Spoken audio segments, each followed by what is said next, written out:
Oh, yeah, you've heard about this. Two things you cannot avoid in life, death and taxes. But can you avoid the death tax?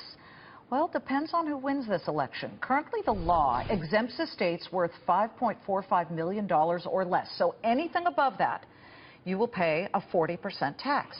Hillary Clinton would like to lower the exclusion to $3.5 million, so anything above that would be taxed starting at 10% and then would keep increasing depending on the size of your estate, way up high. Donald Trump says he would like to vaporize the estate tax altogether. Raymond James is a financial services company that provides retirement planning to their clients. In a Fox Business exclusive, the CEO of Raymond James, Paul Reilly, joins us. Paul, people are saying, teach me how to avoid it no matter who is in the Oval Office. Can you even do that? This is a tough one.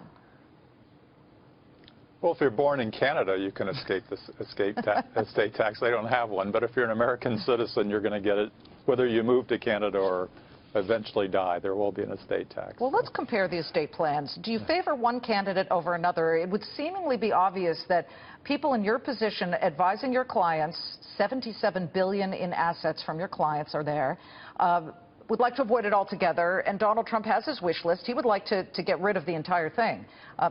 Very difficult to do something like that unless he has a plan to replace that tax revenue. But is there one candidate that has a better idea on how to deal with this than the other? Well, I don't know. We haven't seen a lot of details on any of these plans yet. So, first of all, you have to say not only who's elected, then you have to get it through Congress. And so anything that's going to happen is very, very hard to predict, even based on candidates' stated position. So we tell most clients, look, if you're planning on doing this, and clients typically move slowly, they don't want to deal with death, but if you really wanted to do this, it's probably a good time to go ahead with your estate plan as you plan to get the exemption. But if you're not sure, you're still planning, I believe you still have time to wait, see what happens to the election, and see what happens to the law, because, again, this is going to have to get through Congress. It's no doubt going to be part of a broader package, not just a law in itself, and, you know, see what happens before you do your next step if you're not ready. Paul, what is, though, the number one thing people who have some wealth should be doing? I mean, there's the obvious. Start gifting your heirs every year, at least the minimum, right? $14,000? Yeah, I'm not, that's the annual gift exclusion every year per person. But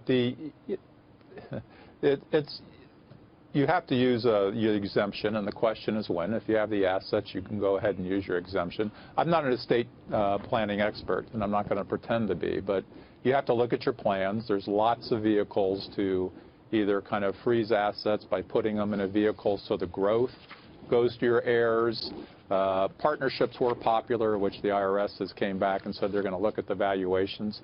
So get with a good estate planning attorney or an advisor together, figure out where your assets are, what your plans are, and then craft a good estate plan that's really customized for you and your family.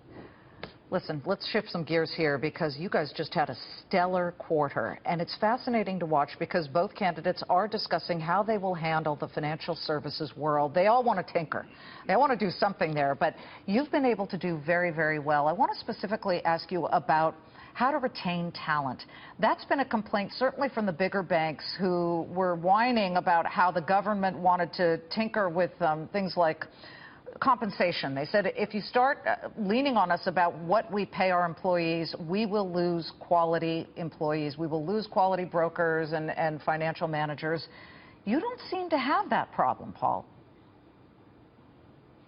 Well, you always worry about retaining talent, but the most important thing is having an environment they want to be at. And our regretted attrition of advisors, once again, for all three of our divisions, was less than 0.5%. And it's because it's an environment they like to be in, that they believe they're supported, and that they can thrive, and that we're here to help them grow their businesses and nurture them. So that goes for any employee. The number one complaint isn't pay. Usually if you look at surveys or lists, it's 3 or 4. The number one complaint is the person they work for. So create an environment where the people think, you know, they're appreciated and they have an opportunity to learn and grow is number one issue for retention.